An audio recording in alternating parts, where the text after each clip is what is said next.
बातमीपत्रात आता पाहूयात गल्लीपासून ते दिल्लीपर्यंतच्या ताज्या घडामोडींचा धावता आढावा।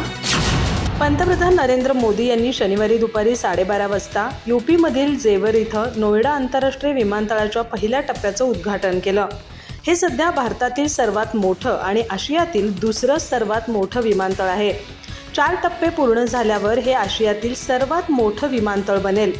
पंतप्रधान मोदींनी जनसभेदरम्यान लोकांना इस्रायल, अमेरिका आणि इराणमधील युद्धामुळे निर्माण झालेल्या संकटाशी एकजुटीने लढण्याचं आवाहन केलं। ते म्हणाले की काल सर्व राज्यांच्या मुख्यमंत्र्यांशी चर्चा झाली आहे। चांगली चर्चा झाली आहे। देशवासियांना मी सांगू इच्छितो की आपल्याला शांत मनाने, धैर्याने, एकजुटीने या संकटाचा सामना करायचा आहे। हे संपूर्ण जगाला त्रास देणारं संकट आहे। पंतप्रधान पुढे म्हणाले, देशातील सर्व राजकीय पक्षांना मी आग्रहाने सांगू इच्छितो की संकटाच्या काळात अशा गोष्टी बोलणं टाळा ज्या देशासाठी हानिकारक आहेत। देशाला नुकसान पोहोचवणाऱ्या कृतींना देशाची जनता कधीही माफ करणार नाही। पहिल्या टप्प्यात 3300 एकरमध्ये टर्मिनल आणि धावपट्टी बांधण्यात आली आहे। एका धावपट्टीसह या टर्मिनलची वार्षिक क्षमता 3 कोटी प्रवाशांना हाताळण्याची असेल। यासाठी सुमारे 11,000 कोटी रुपये खर्च आलाय। नोएडा आंतरराष्ट्रीय विमानतळ 52 चौरस किलोमीटरमध्ये बांधण्याचा प्रस्ताव आहे। सध्या चीनमधील बीजिंग डेक्सिंग आंतरराष्ट्रीय विमानतळ आशियातील सर्वात मोठा आहे।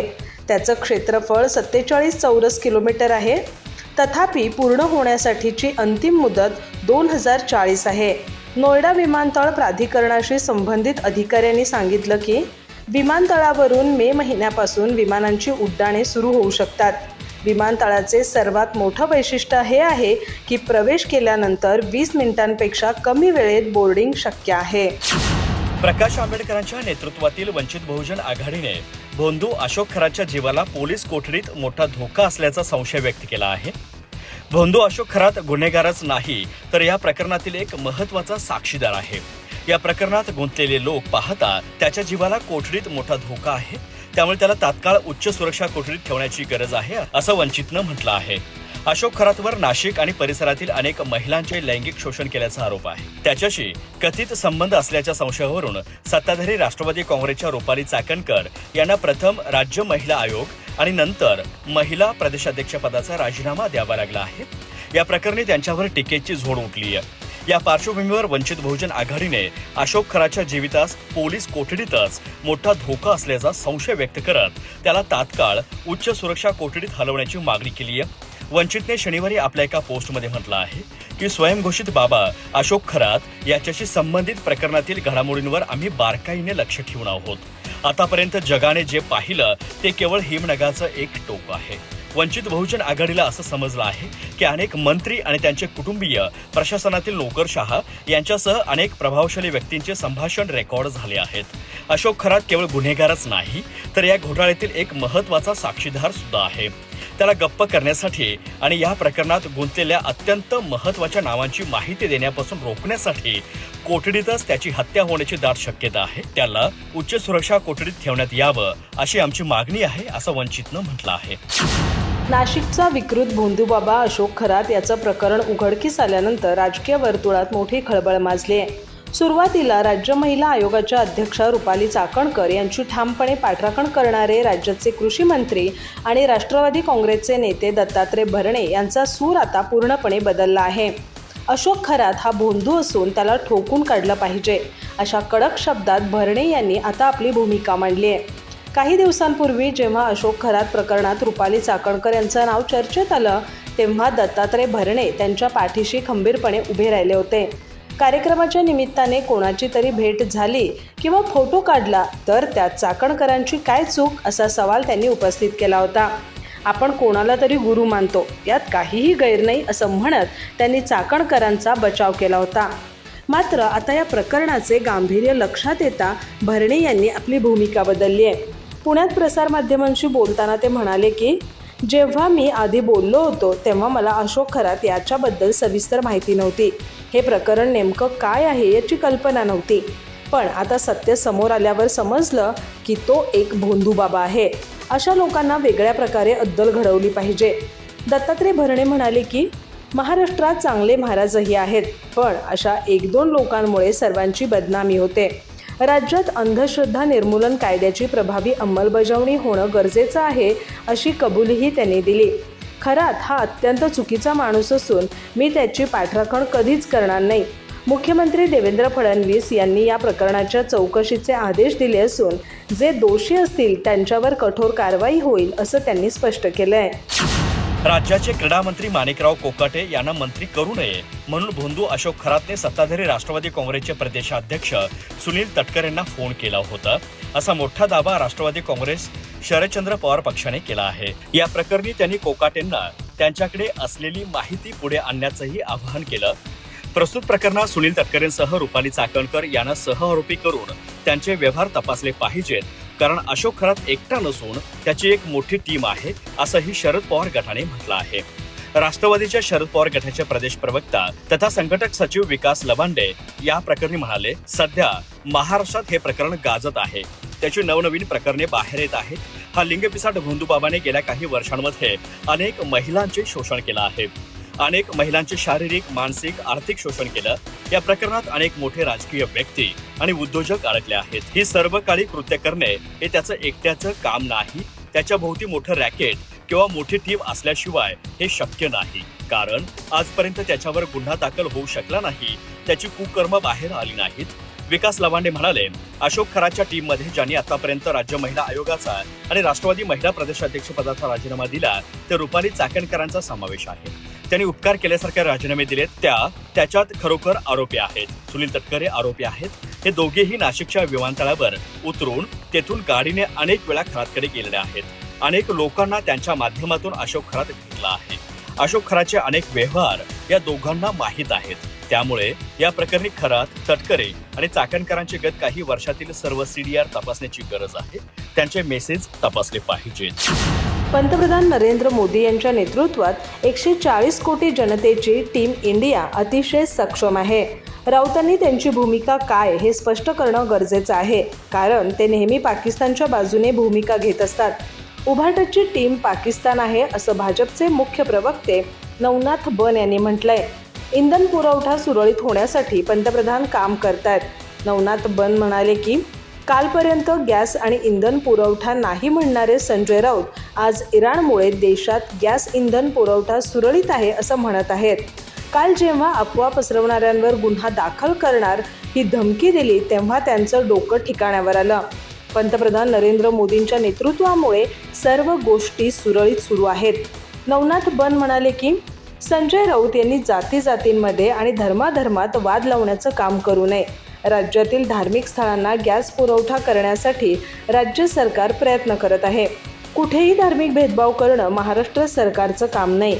नवनाथ बन पुढे म्हणाले की रुपाली चाकणकर यांचा राजीनामा झालेला आहे, तर खरात प्रकरणी कसून चौकशी करण्याचं काम राज्य सरकारकडून सुरू आहे. कुणालाही सोडलं जाणार नाही. मावियाने शेतकऱ्यांचे पाणी भोंदूला दिलं तेव्हा मंत्रालयापर्यंत त्याचा वावर कोणी आणला होता?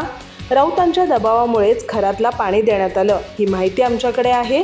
40 आमदार खरातकडे जात होते, त्यामध्ये मिलिंद नार्वेकर होते. त्यांचे फोटो आहेत. नार्वेकरांवर कुठली कारवाई करणार हे स्पष्ट करा. सत्ताधारी आमदार दीपक केसरकर म्हणतात की मला एकट्यालाच का टार्गेट करत आहात?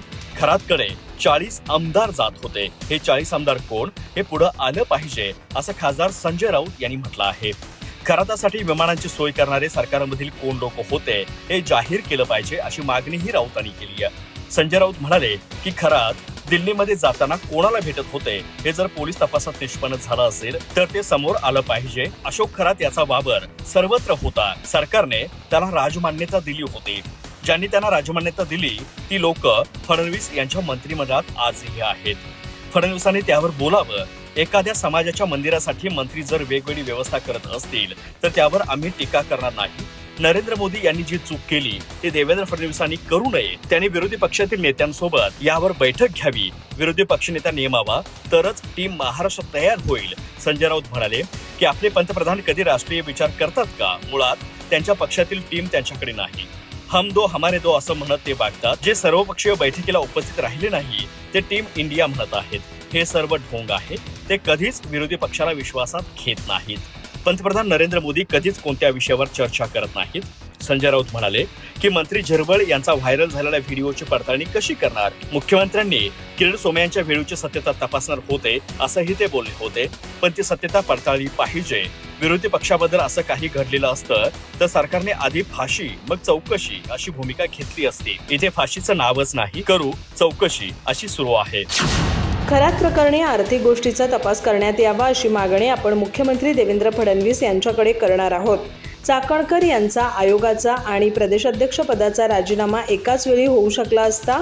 आयोगाचा राजीनामा हा मुख्यमंत्र्यांनी द्यायला सांगितला, त्यामध्ये काही तटकऱ्यांचा रोल नव्हता आणि महिला प्रदेशाध्यक्ष पदाचा राजीनामा नाही ही गच्छंती आहे असं सुषमा अंधारे यांनी म्हटलंय. सुषमा अंधारे म्हणाले की चाकणकर यांचा महिला प्रदेशाध्यक्ष म्हणून सुनेत्रा पवार यांनी राजीनामा घेतलाय. ते पक्षातील नाराजी ओळखत घेतलाय. चाकणकर यांच्यावर आरोपपत्र दाखल होईल असं वाटतं. SITवर विश्वास ठेवायला हवा. सुषमा अंधारे म्हणाले की भोंदू खरात प्रकरणी पोलीस तपास करतील, त्या तपासाकडे आमचं लक्ष राहील. रुपाली चाकणकर, दीपक केसरकर यांची या प्रकरणी का चौकशी व्हावी याबद्दल माहिती आम्ही SIT प्रमुखांना दिली आहे. चाकणकर यांचा राजीनामा ही आमची मागणी नाहीच. त्यांना पदावर असताना अटक झाली तर पक्षाची प्रतिमा डागाळेल. त्यांच्या राजीनाम्यासाठी मी नाही तर त्यांच्या पक्षातीलच लोक आग्रही होते. सुषमा अंधारे म्हणाले की भोंदू खरातकडून 16 वर्षापासून महिलांचे शोषण सुरू आहे. यात किती केसेस असतील? हजारो केसेस या प्रकरणी असू शकतात. चाकणकर आणि खरात याचा 12 ते 13 वर्षापासून संपर्क आहे. खरातलं मोठं करणारी लोक कोण आहेत तर दीपक केसरकर यांचा मी उल्लेख केला. ते शालेय शिक्षण मंत्री. ते MIDCच्या मैदानावर काय करत होते? आवारे नावाचा माणूस जो जगदंब पतसंस्थेचा प्रमुख आहे, त्या पतसंस्थेमध्ये खरातचे आर्थिक व्यवहार असू शकतो. त्या आवाऱ्यांची चौकशी झाली पाहिजे. खरातसाठी काम करणाऱ्या प्रत्येकाची चौकशी झालीच पाहिजे. इराण इस्रायल युद्धाची झळ वाहतूक व्यवसायालाही बसली असून अस्थिर वातावरणामुळे भाडेही 20% वाढलेलं आहे. माल वाहतुकीला परराज्यात जाताना जागोजागी डिझेल मिळालं किंवा हॉटेल्स खुले राहतील की नाही याची शाश्वता नसल्यानं ही स्थिती निर्माण झाली आहे. शहरांतर्गत माल वाहतुकीवर अद्याप परिणाम दिसत नसला तरी शहरातून जाणारा कृषी माल, उद्योगांची उत्पादनं, शहरात येणारे धान्य, किराणा यावर याचा परिणाम झाला आहे. नाशिकमध्येच दररोज किमान 1150 ट्रक ट्रेलर माल घेऊन येत आहेत आणि तितकेच बाहेरच्या राज्यात माल पोहोचवत आहेत. त्यापैकी 30% वाहनांना ब्रेक लागला आहे.